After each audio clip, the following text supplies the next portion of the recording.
Nggak bisa ya. Oke, kayak gini aja ya. Oke. Metode konseling Islam ya. Yang pertama itu adalah metode pembelajaran langsung. Ada 3 kata di situ, yaitu metode, pembelajaran, dan langsung. Jadi ternyata di konseling itu ada yang namanya metode pembelajaran langsung.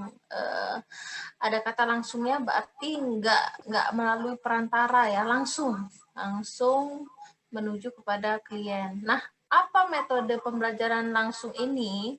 Jadi metode pembelajaran langsung ini salah satu metode konseling Islam yang untuk membantu klien dengan cara mengemukakan kesalahannya dengan menerangkan penyebabnya.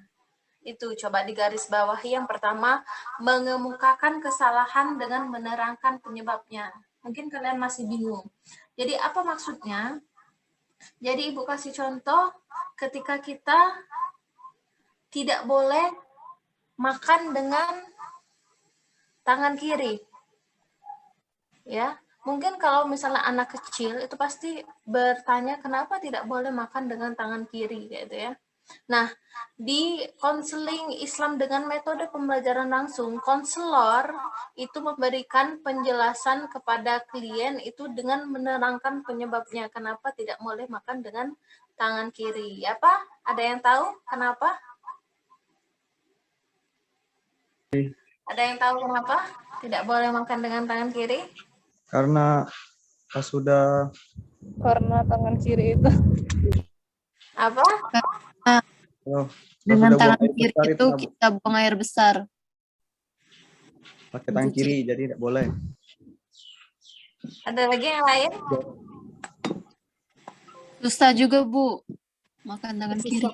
Nah, selain alasan-alasan yang logika, yang yang realistis, ada alasan agama kenapa tidak boleh makan dengan tangan kiri ya. Karena anjurannya bahwa makanlah dengan tangan kanan, ya. Kalau makan dengan makan. Kenapa?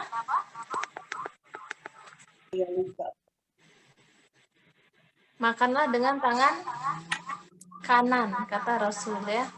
Jadi kita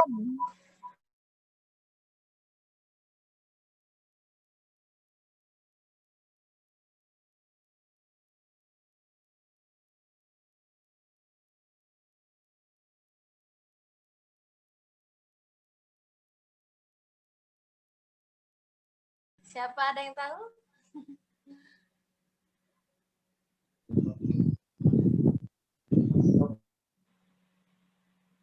Nggak ada yang tahu. Kenapa alasan atau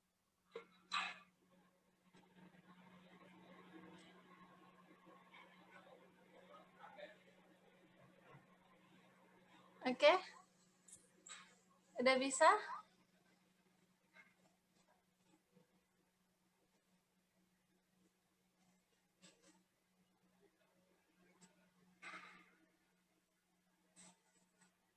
Ada yang bisa menjawab? Nah, kenapa kita harus makan dengan tangan kanan? Karena setan itu makan dengan tangan kiri.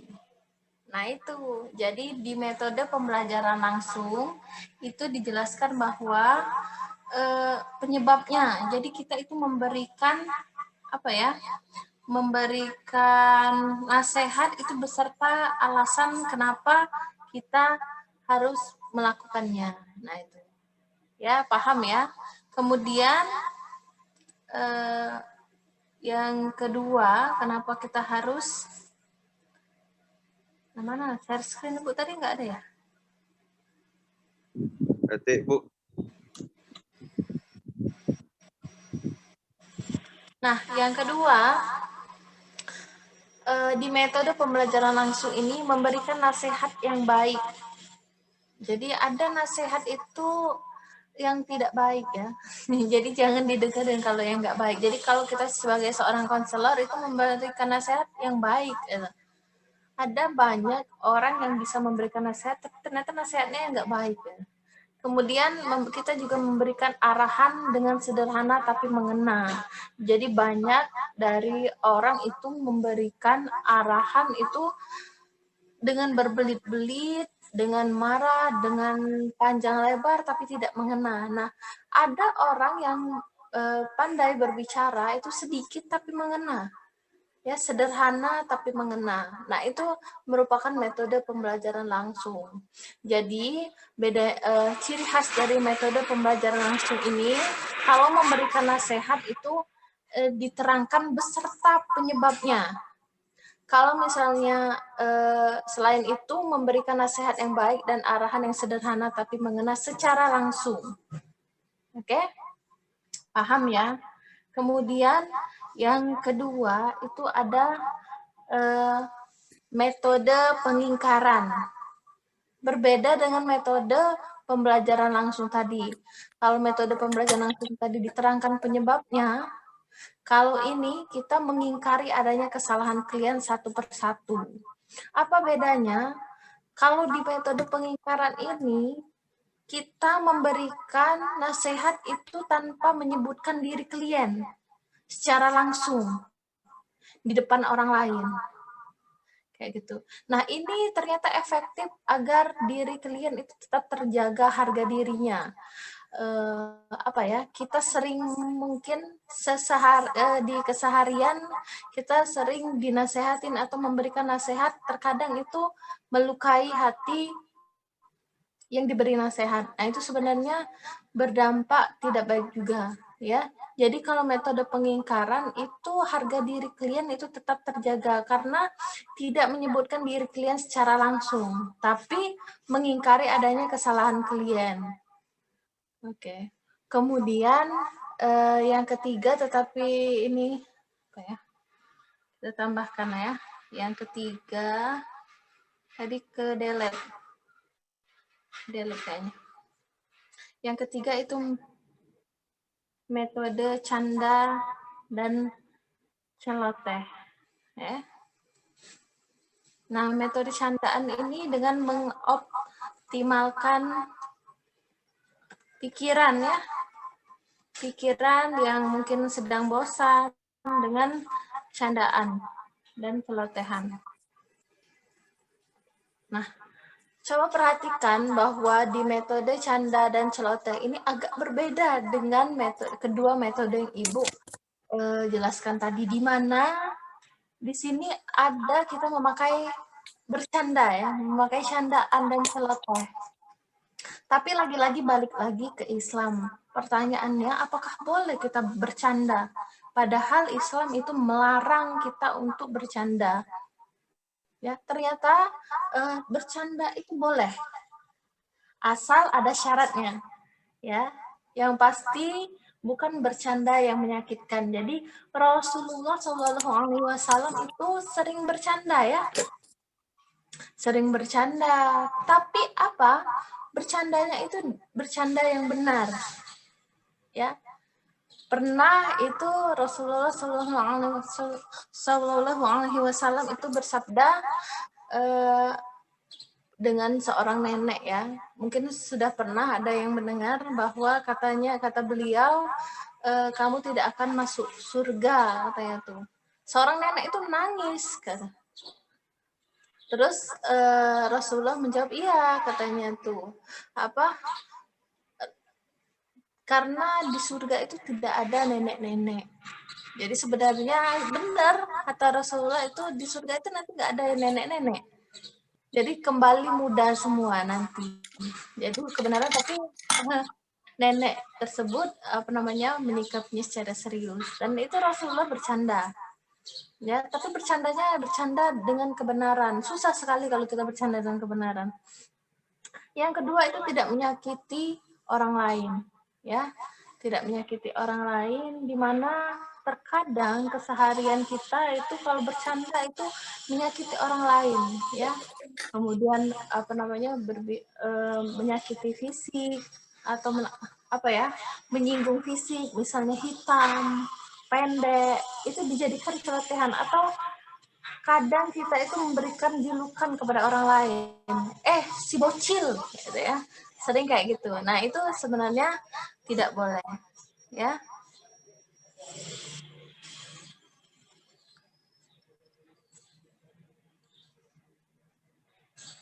Oke, kemudian yang kedua,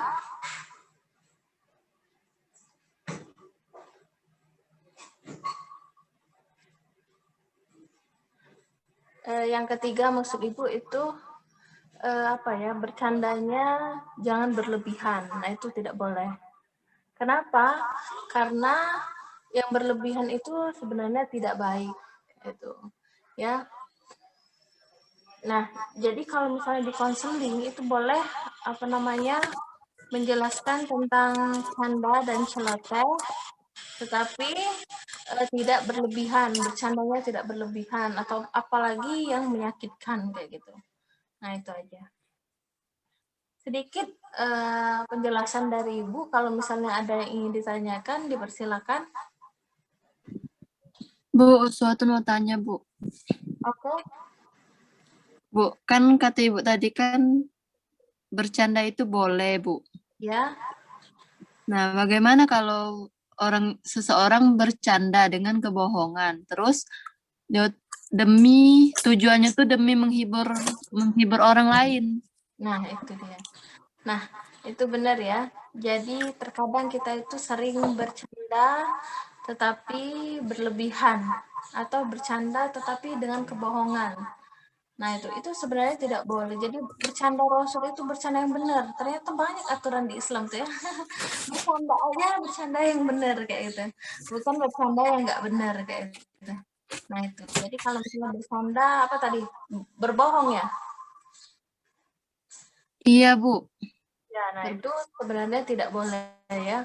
Karena lagi-lagi kita dilarang untuk bercanda, apalagi yang mengejek secara fisik. Coba lihat banyak permasalahan orang lain itu karena bercanda aja. Terlalu sering bercanda itu juga tidak boleh kayak gitu ya, karena mengeraskan hati. Karena apa, kalau bercanda itu biasanya banyak tertawa. Tertawa itu mengeraskan hati. Coba kita sering tertawa, keras hati kita kayak gitu ya. Padahal kita itu harus sering-sering menangisi dosa sebenarnya. Oke? Ada lagi yang lain? Bu, tapi ada yang bilang kalau ketawa tuh menghilangkan beban pikiran, Bu. Apa?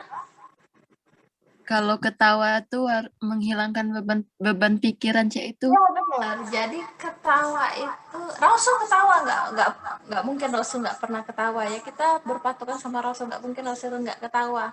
Pernah beberapa keadaan Rasul tertawa, tetapi tidak pernah terlihat gigi gerahamnya. Bayangin aja kalau kita kan ketawa sampai apa mulut itu sakit perut kayak gitu, sampai terbahak-bahak, itu Rasul nggak pernah gitu. Jadi tertawa boleh tapi tidak boleh berlebihan kayak gitu. Bercanda boleh tetapi tidak berlebihan, dan tidak boleh berbohong, tidak boleh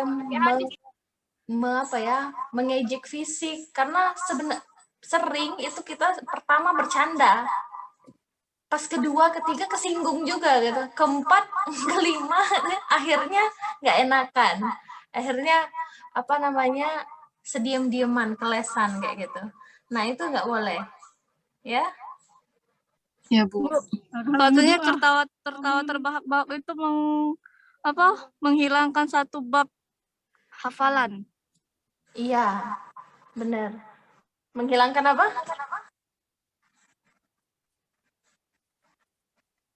Menghilangkan apa, Nak? Menghilangkan hafalan, Bu. Oh, hafalan Al-Quran. Iya. Oh iya, benar. Katanya ya hafalan itu kan harus benar-benar gimana ya? Benar-benar bersih kayak gitu. Jadi tidak boleh hafalan itu sering kita berdosa gitu, apalagi tertawa, terbahak-bahak kayak gitu. Kalau itu Ibu belum menemukan hadisnya, Ibu yang belum sampai kepada hadis itu, tapi pernah dengar kalau misalnya tertawa itu menghilangkan hafalan kayak gitu. Oke, ada lagi? Bu, kan Ya. kata Ibu tadi setan makanya pakai tangan kiri. Nah, Iya. untuk orang yang kidal itu gimana, Bu? Nah, bagus sekali pertanyaannya. Siapa itu yang bertanya? Tri Anggra ini. Iya, Tri Anggraini. Itu lagi-lagi. Jadi sebenarnya Ibu punya buku itu lupa Ibu judulnya, tapi itu bukan kesalahan sih. Apa ya? Hal-hal yang dilakukan anak-anak kayak gitu. Misalnya agresivitas. Kemudian salah satunya itu ada kidal. Di dalam psikologi, kalau nggak salah kidal itu sebenarnya juga merupakan permasalahan. Tetapi Ibu sebelum memahami tentang bagaimana agama menyikapi semua hal, itu Ibu belum sampai kepada bagaimana pandangan agama tentang kidal. Nah, kidal itu kan masalah. Ternyata di agama juga bermasalah ya. Jadi itu kesalahan orang tuanya. Ya, bisa jadi itu orang tuanya dari kecil itu kurang mengajarkan anak pakai tangan kanan. Ya, kidal itu bisa diubah. Makanya dari kecil orang tua itu jangan anggap sepele. Ya, anak pinter gunting pakai tangan kiri. Itu kidal, tapi nggak diperbaiki. Padahal seharusnya kita sebagai orang tua harus sering, ini nggak boleh pakai tangan kiri, ini tangan kanan. Semuanya itu hampir rata-rata tingkah laku kita sehari-hari itu sunnahnya itu harus mendahulukan kanan atau pakai tangan kanan. Ya, karena tangan kiri itu kan juga dalam medis itu kan kurang bersih juga kan, untuk membersihkan kotoran dan sebagainya. Jadi makan aja pakai tangan kanan. Jadi kalau pakai tangan kiri, ya berdosa nggak kira-kira?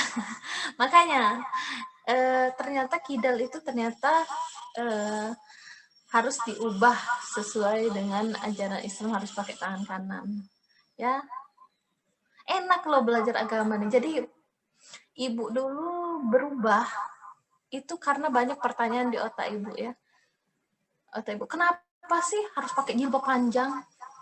Dulu kan kontras sama logika, tapi karena Allah mungkin memberikan hidayah atau memberikan akal yang panjang, akal yang bagus, jadi kita itu pertanyaan dalam diri kita yang sebenarnya kontras dengan diri, itu dipertanyakan terus. Akhirnya Ibu menemukan suatu titik bahwa, oh ternyata saya harus berubah kayaknya.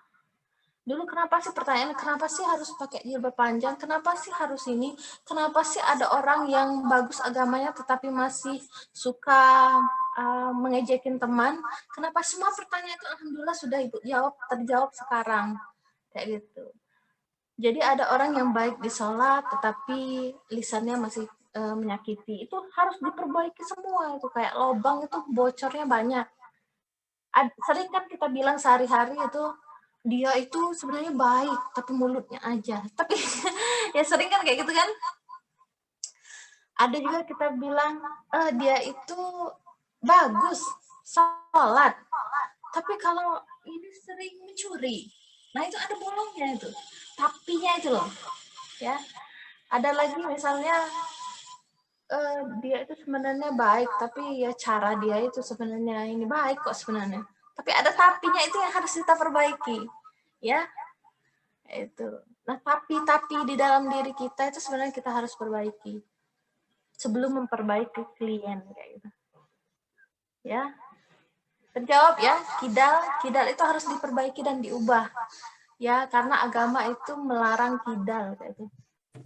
Bagus tangan kanan semuanya ya, menulis, membaca, pakai baju aja kan harus dari kanan dulu.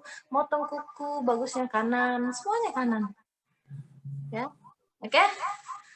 Ada lagi?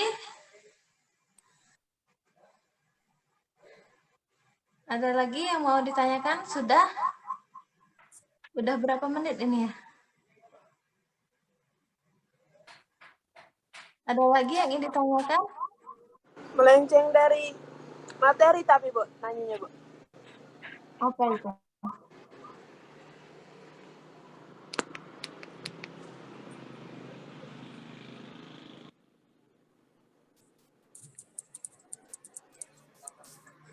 Siapa yang mau nanya? Adel Bu. Oke. Siapa? Silakan. Ini apa? Kan ada itu tuh yang ngomong tuh, Bay. Ya. Kalau katanya ini apa? Jangan pandangi wanita yang belum berhijab karena kita tidak tahu bahwa yang berhijab itu dia menjalankan sholat tahajud di malam hari akan bisa menghapus semua dosa-dosanya, Bu. Gimana? Coba ulangi. Pernah dengar, Bu, Ustadz yang ngomong,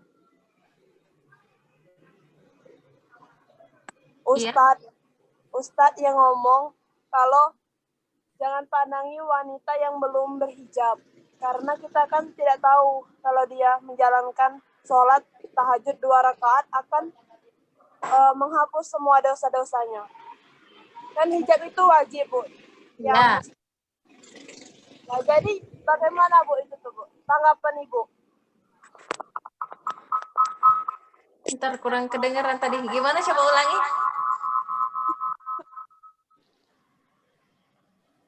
Halo? Ya, Bu. Gimana ulangi?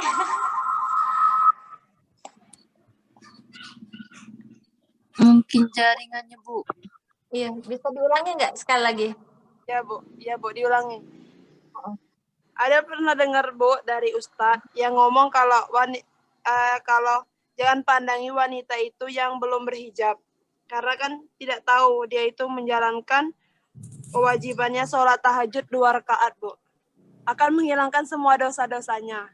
Nah, kan berhijab itu wajib bagi kaum muslimin. Jadi tanggapan Ibu gimana, Bu?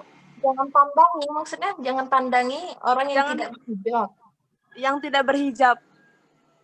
Bisa saja dia menjalankan sholat tahajud 2 rakaat.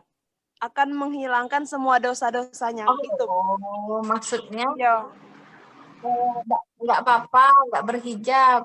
Mungkin dia tadi kan yang belum berhijab. Iya. Jadi Maksudnya tuh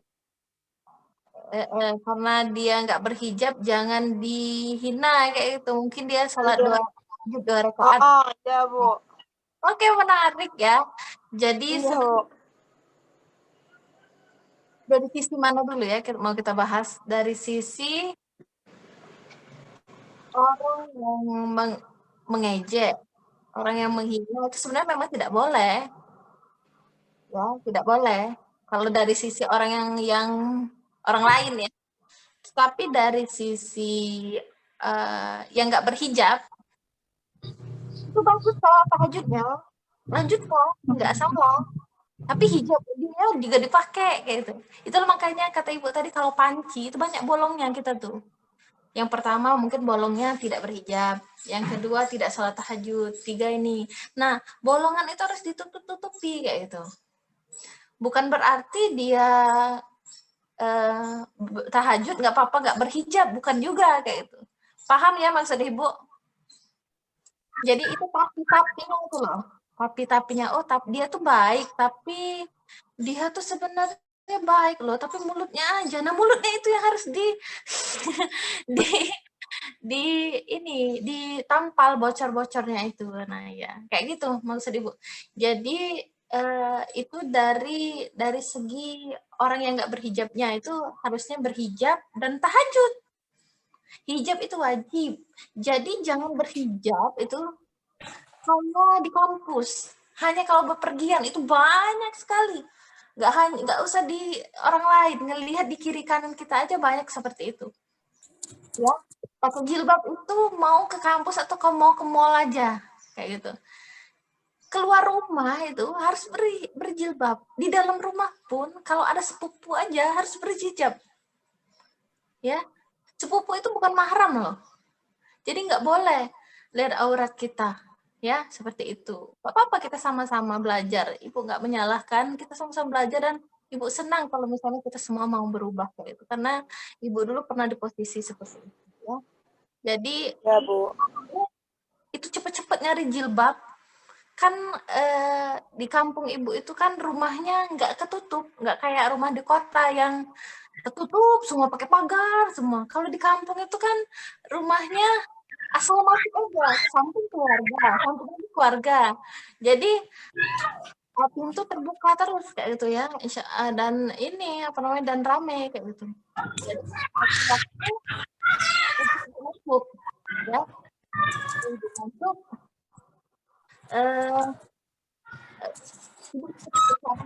apa kata sepupu ibu ya sepupu ibu katanya masih kecil aja saya udah ngeliat gimana bentuk kamu, maksudnya tuh nggak usah lah sok-sokan pakai jilbab, masih kecil aja kita main sama-sama kayak gitu, ibu diem aja kayak gitu. Susah memang, tapi kita harus apa namanya komitmen nggak mudah komitmen loh.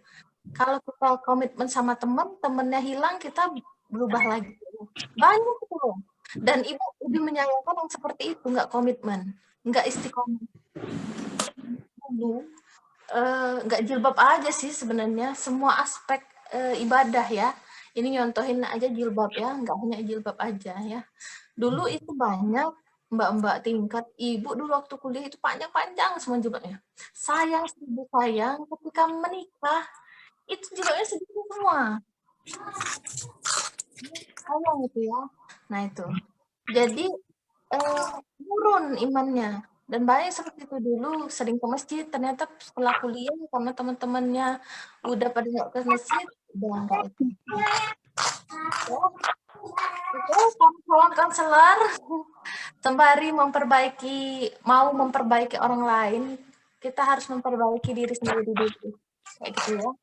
Kita mau melarang orang merokok, kalau kita merokok kita nggak akan mau orang mau dengar kita. Ya, seperti itu. Nah, jadi para calon konselor itu membantu kalian itu nggak mudah ya, membantu kalian untuk memperbaiki diri, dan yang paling sempurna itu agama. Jadi makanya ada kita belajar teori bimbingan penyuluhan Islam. Itu bedanya bimbingan penyuluhan Islam dengan teori Barat. Ya, sudah belajar belum psikoanalisis, behavior? Sudah belajar belum? Belum, Bu. Oh belum, nanti belajar itu banyak teori-teori Barat dan teori-teori psikologi. Kayak gitu, yang nggak berpatokan dengan agama. Kayak gitu. Oke? Udah? Ya, Bu. Makasih. Paham ya? Iya, Bu. Nah, kita banyak sekali metode-metode lain yang akan kita bahas ya untuk pertemuan-pertemuan selanjutnya. Banyak metode, jadi nanti misalnya UAS itu pelajari banyak metode juga. Metode-metode ini, metode itu cara ya, jadi konseling itu banyak cara. Salah satunya ada tadi pembelajaran langsung, metode pengingkaran, dan metode canda celoteh. Bisa kita pilih salah satu caranya, yang mana yang memang efektif gitu. Oke? Sudah jelas ya? Jelas semuanya ya? Jelas. Nanti apa ya? Sebentar ya.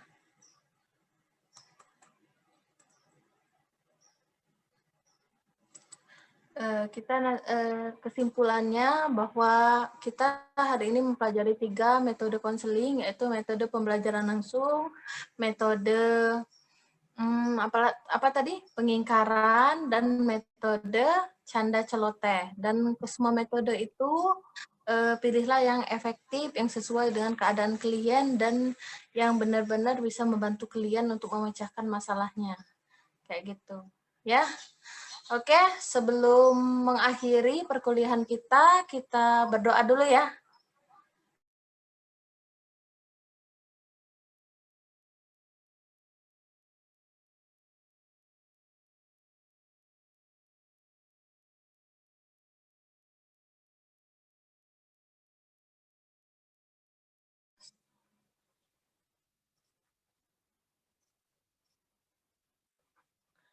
Berdoa selesai, perkuliahan kita selesai. Semoga bisa bermanfaat hari ini, dan insya Allah kita akan teruskan untuk membahas di pertemuan selanjutnya. Oke? Ibu akhiri ya. Wassalamualaikum warahmatullahi wabarakatuh. Waalaikumsalam warahmatullahi wabarakatuh. Wabarakatuh. Ya, semuanya silakan istirahat. Mungkin capek ya dari tadi. Semoga kita bisa ketemu lagi. Silakan yang mau live, silakan live.